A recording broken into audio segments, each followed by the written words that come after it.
Putting 10,000 more police officers on the beats, that's what you do if you're Prime Minister. How much is it going to cost? 300 million. £300 million. Yep.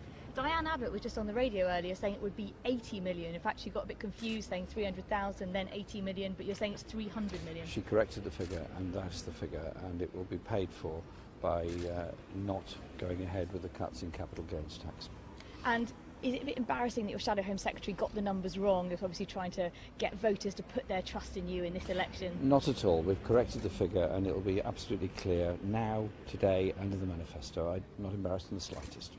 Now, these cuts to capital gains tax, which you would be reversing, you say that would save £2.7 billion. So there'd be money left over for some other things as well. Yes. You talked about reversing cuts to disability benefit, for example. Can I ask you to hold a little?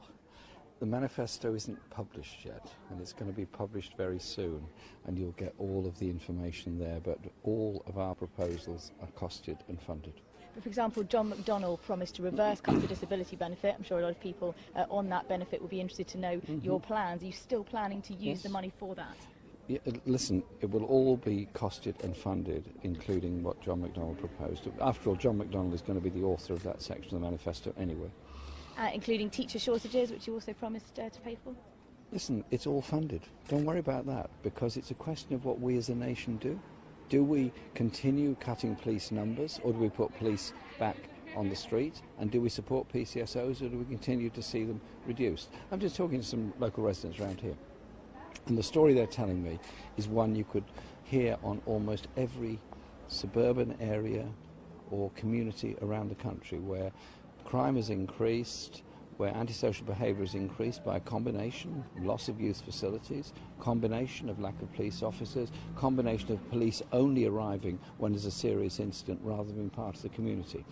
When, under the previous Labour government, we had PCSOs over the whole country, we had safer neighbourhoods teams over the whole country, crime fell, but above all, cooperation and respect for the police grew, because they saw the police as a part of the community rather than just arriving when there's a big problem.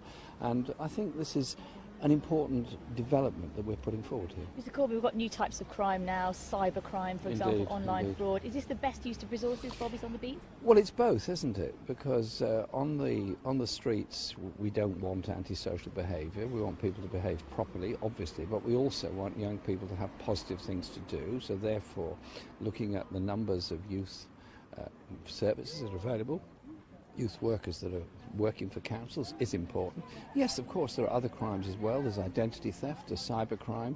There are serious issues like that. And here in Southampton, being a university town, an industrial town and a big port, there are also big complications surrounding that. So the police are obviously very stretched here. Now, we've just had the 20th anniversary of the New Labour's landslide victory. Are you taking up Tony Blair's mantle of tough on crime, tough on the causes of crime? Well, I wouldn't use those words, because those were the words used in 1997. I would say support for communities and try and bring about a sense of involvement and security within communities. It isn't quite as soundbite-ish as 1997, but then this is 2017. But You're yes, not a soundbite-ish Labour leader?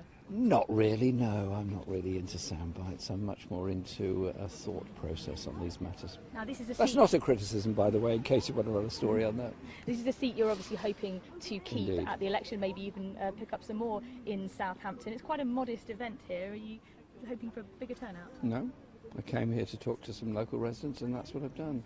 And so I'm not worried about that in the slightest, because I've had some very good, informative discussions. And sometimes when you meet a small number of people, actually you learn a lot more. And on the cost, 300 million is the final answer. That's how much 10,000 police officers will cost. Third time, yes, you're okay.